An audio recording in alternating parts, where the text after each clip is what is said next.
Um, not necessarily fired up about having to play on the road against one of the top teams in the league to start, but it's what we're doing. So ready to roll. Paul, go ahead. Hey, well, let's start. Can you kind of talk about maybe the difference in this Kentucky team from the one that you guys got a win over a year ago and played pretty well there in Barnhill Arena?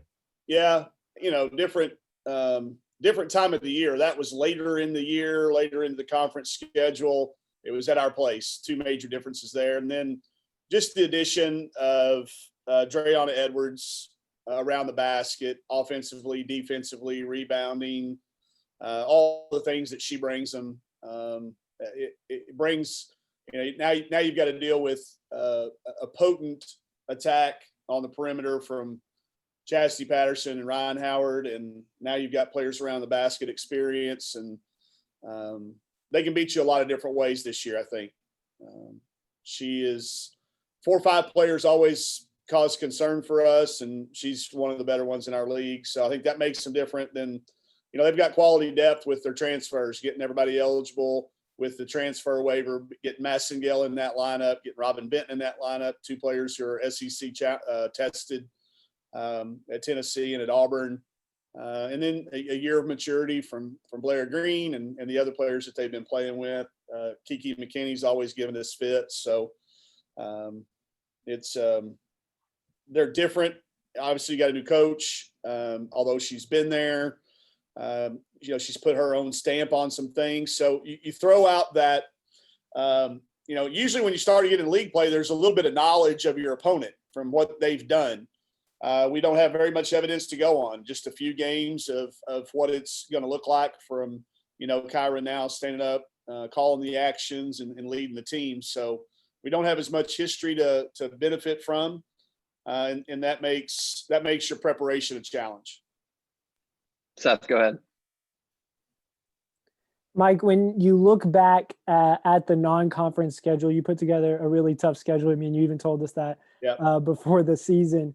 When you look back at all that you accomplished, did you accomplish what you thought you could at the beginning of the year? Yeah, and more so too. I think, if you'd have said we were going to have 9 wins and pick 2 they were against and things like that, we obviously take what happened, what came out. The style of plays that we've had to play against, the challenges of playing back-to-back, the challenges of playing 5 and 4, our 4 games in 5 days, the travel challenges, going the day of the game to SMU, going the day of the game to Arkansas Little Rock. I do feel prepared in all those areas. I think that non-conference did exactly what we hoped it would do, have us ready for these next 16 games. I look back and we learned there's things I wish if we had another pandemic anytime in my coaching career, I got a little pandemic file sitting over there on some things that we've learned that we might do differently. I don't know that it's going to have, hopefully it won't have any bearing whatsoever on the rest of the year, but long answer to your question. Yeah, I think our non-conference probably did about all we could have hoped for. Russell, go ahead. Does a TV audience matter for you guys now that the bowl game's not going on at the same time? You guys will kind of be the focus of the night, maybe, for Arkansas fans? As long as we win, but yeah, no, it'll be nice. I mean, our kids, when they saw it didn't necessarily affect them any at all, I don't think, but because I know their families would have been watching us. But yeah, I think it's nice to know that that's there. I saw some social media posts saying that, that's a silver lining. We can turn the attention there. 8:30 tips are always hard on the traveling team. It's just out of your normal routine. We tried to do some things. We are traveling the day of the game again. This will be the first time we've done that in a conference game. So some unique challenges there, but hopefully that weather cooperates and we're able to get up there as stress-free as possible and folks. But yeah, that's a good point you bring up. I do think I think we'll benefit from it, especially if we can find a way to win at Kentucky. That'd be fun. A lot of people watching. Tyler, go ahead. Yeah, just how did the team handle the holiday break, and do you anticipate any issues with 10 days in between games? Yeah, there's going to be timing issues and execution issues. All you have to do is watch these games of people that are playing that first time out. I watched an NBA game the other night that had 6 straight turnovers. Y'all probably saw the clip of them dribbling off each other's foot, throwing it away. Everybody's timing is off. Everybody's conditioning is a little bit slipped. So we tried to eliminate those things. We tried to come back and get in really good shape and spend a lot of time executing. So, but I will tell you this, we wouldn't have traded how we did the break. Every player, I think, got to do exactly what they needed to do for their particular case. Kids that really needed to see parents and see family went home. Kids that families were able to come here, came here. Kids that didn't have, holiday things that are normal, they stayed. So I feel good that every player had the opportunity to do what they needed to do individually. We didn't impose a team rule or a team standard. Do what you need to do to come back healthy, happy, and safe. And knock on wood, we've had 2 of our PCR tests and we're good to go. I'm getting ready to go take the 3rd one now. So hopefully we can avoid some of the things that are obviously happening around the country and happening in our league with pauses, cancellations, postponements, complete shutdowns, all of that stuff. But our kids came back in a really good spirit. We had our absolute best practice of the year yesterday. So very, very happy. Paul, go ahead.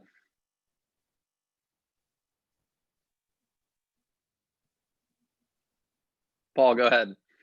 Sorry. Hey, You're good. well, can you talk about that a little bit, Mike? About an SMU shutting down a team you played. You've got some cancellations to start the SEC schedule here already. Has there been some discussion among your team about those things? I think we all use it. We know that every program's different, unique set of circumstance. I'm not trying to, put ourselves in their shoes because we can't or speculate. But I do think it drives our kids to be very, very focused on doing what we can control. We made a list of things we can control and things we can't. We physically, we're not a big project type basketball team. We don't do all these, but that one we did it. Write down things we can control and let's control those things. So I think it helps them draw back to that area and say, let's keep doing what we're doing. There is a huge amount of luck that goes into it as well. Some of these programs have just been hit by bad luck. I know they're trying to do the right things, but I know that our kids are starting to see the benefit of not going in the locker room at halftime, of not having shoot around, of not having film session where we're side by side, of not going in the locker room at halftime, pregame, postgame, not all those things. They've adjusted to that. And I think when they see these other programs that they may not see doing that on TV, they say, that's why we're doing this. So I do think it kind of validates the things that they are sacrificing, the things that they are giving up. We didn't have a Christmas party. Some people did. Some people had a Christmas party, and those programs are missing their first 3 games. We didn't. We had it out here on the gym floor. We shot half court shots, and whoever made it first got to go pick a prize, a bad Santa prize over there that I don't want anybody. I'm glad there was no video of that, so we would all get to see what presents we got that we were regifting into part of this. So I'm glad y'all weren't here to see that. But we have sacrificed an awful lot, and I think our kids get to see some reward from that. Not that we are looking at other programs saying, oh, they've had bad luck. I think it just further benefits our kids in making them stay aware of what they can control. Seth, go ahead. Mike, going back to the traveling stuff, what did it normally look like for y'all to travel versus what it looks like now?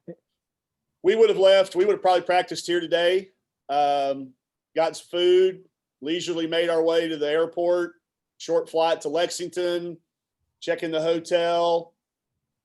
Kids would have gotten them a really good meal from one of those great steakhouses there in Lexington, probably Malone's or one of those places up like that. I'd have gone find a place to watch games and throw darts.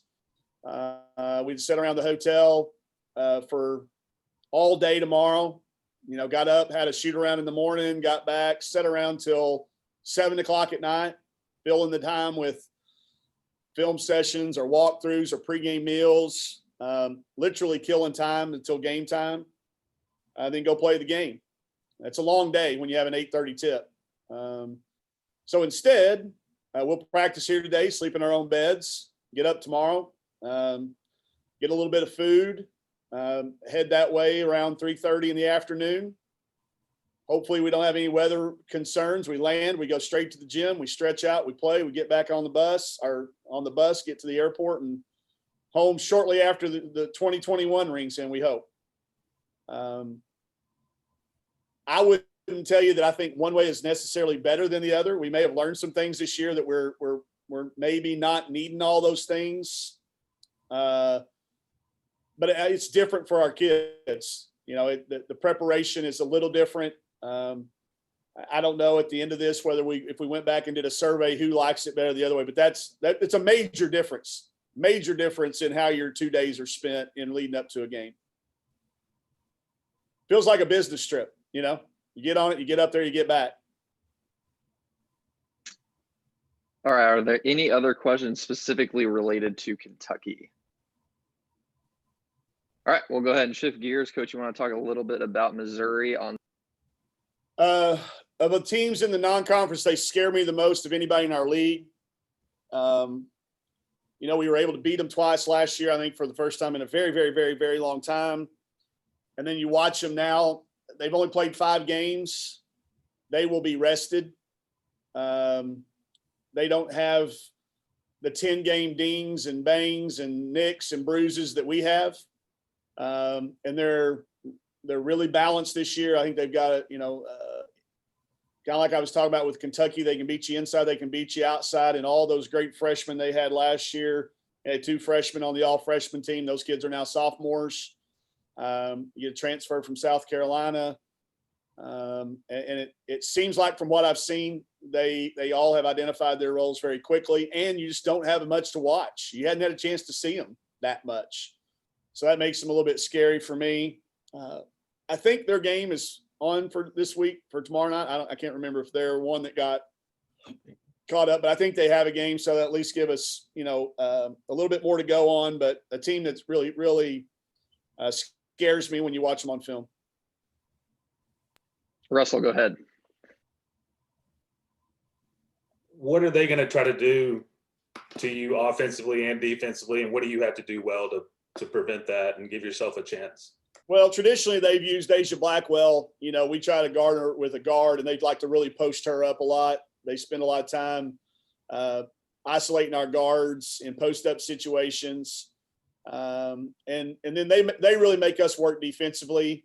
They want it to be more of a 70 possession game than a 90 possession game. So they do that with how they defend, and then also how they play offense. They're probably not going to take an open shot with 26 or 27 seconds on the shot clock. They're going to maybe take it with 7 or 8. So I think they'll try to control the pace with their offense as well as their defense. And then traditionally they've tried to post our guards up an awful lot because they have a size advantage with that. Sam, go ahead. This Sam. Hey, Sam. Hey, Mike. This year, when we've been doing games on television, it's unlike any other year. In the past, you've got an arena. When a player makes a big shot, you lay out, you let the crowd speak for the moment, and then you get something in. This year, we're finding we have a lot of dead air. So it's given us a chance to do a little bit more storytelling and I guess program enhancing storytelling. Is there any particular player that did anything interesting since all this craziness started, or anything that an audience would find unique about any number of your players? Good question. And I'll put some thinking into it. I may not give you a great answer right now, but if I think of something in the meantime, I'll get Mario back with you. Great. I do think the thing that when you start to talk about that, the thing that jumped out at me was, on top of all of the things that COVID threw at us issue-wise, we were returning 90% of our scoring, or 80%, whatever the number is, a lot of it. A lot of starters, a lot of returners. You bring Jalen Mason back, who didn't play last year, and you bring Destiny Slocum in. And I read message boards. I'm not one of those coaches that says they don't read. I read them. Everybody around here was talking about, are we going to have enough basketballs to go around? Hey, how are you going to deal with having the Slocum coming in and Mason coming back? And I had our fans, I had everybody predicting our starting lineup from literally March all the way on. And I thought it was awesome how our group handled all that.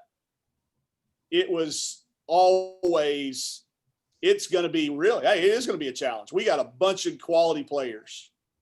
How's this going to work out? And a lot of times when you see that, what you see is manipulation and pulling against each other and hoping this kid doesn't do well, so you get better, so you move up. None of that happened. Not one of those things happened. Even with all the other things going on and all the other distractions, this group was able to find a way to manage all that. And I'm not going to take zero credit as a coach, and I'm not going to give anybody zero credit other than the players. They figured it out in the weight room. Maybe Dave Richardson, our strength coach, gets a lot of credit for the environment he created, because it was about working together, and it was all going to work itself out when we started practice. And it has. It's developed to where this is the best rotation. I'll start with Jalen Mason, a kid who had started every single game in her career prior to the start of this year. Now she's coming off the bench, and she plays 4 positions, and she still plays about the same number of minutes she would have if she were a starter, but she fills a valuable role. You bring Slocum in, and a player who's been in 3 Sweet 16s and led her team in scoring in all 3 of those, and she comes in and immediately breaks a weight room record for bench press, like day one, and gets her teammates respect from day one on how hard she was going to work. And it was never about how many shots am I going to get, how many this, how many that, what do I need to do to help with the team win? Where am I going to most be needed? And then that just flowed everybody else into their roles. Marquisha taking advantage of having been a freshman last year, learned from everybody, and now blossom into the role that she's had. So it's been a collective deal. It's been every single person, even down to our kids that haven't played, Grace Spangler, who hadn't played a minute yet because of an injury, what she's done on our white squad team.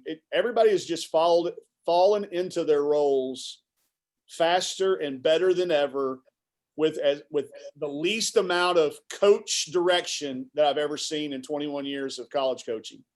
And that to me is a credit to that group of kids, because with all the other stuff on their mind, that's what they chose to focus on. And to me, that's something this generation of kids doesn't get enough credit for. We bash them all the time about being entitled, and they don't get enough credit. And I'm going to shine it right on them, because they did it.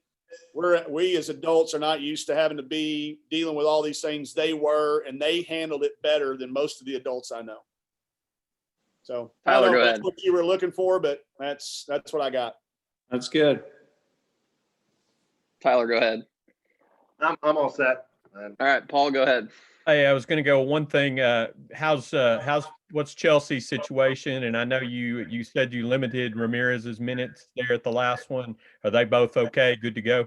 They're going to play, as will Slocum. Slocum's been day to day with some stuff during the break. All 3 of those kids have been limited in practice. They'll all be on the plane headed with us. We'll just have to see how it goes at game time. None of it's COVID related. It's all just 10 game in related. We got some bruises, we got some dings, we got some bangs. We pushed them pretty hard, and we got a few things but they're all going to be on the plane, and they will. I'll tell you, none of them will be 100%, but they'll give us 100%. Okay. Seth, go ahead. Mike, just curious, when you are scouting Missouri, you mentioned a little bit of the troubles that come with them only having 5 games. How different is that for y'all? 10 years ago, it wouldn't have felt any different, because that's what you got. But now when you're used to having every single game and every single clip and every single angle and slow-mo and announcers calling over it, you get spoiled. You get lazy. So the challenge to not get lazy and try to uncover as much of that as you can. You have to be a little bit more predictive than analytical. And we've gotten spoiled with analytics. You know, you can look at analytics and it tells you a lot of the picture immediately. Not everything, but shows you some things. With only 5 games or 6 if they play, means they've got something left. They haven't gotten everything in 6 games in. There's more to come. They could be holding something back. You know, we could come in and prepare for 3 days and then not run one thing that we think they're going to run. You always hate that as a coach because your kids look at you like, well, great scout, you know. You just don't like those. You like to know as much as you can, but again, it's all relative. We used to do way more scouting with way less resource. So it's really a first world problem that I'm not going to complain too much about, but it is different. It is different because you have to speculate a little bit more than you would. And that always causes you a little bit of anxiety because you want to be right for your kids. But it doesn't always work out that way. All right. Any other questions for Coach? All right, everybody. We'll see you tomorrow night. Happy Sam, New if you Year, wanna hang everybody. around. Probably won't see you until. Sam, if you want to hang out, and Coach, if you want to hang out, Yep. we'll get you guys together. Yep.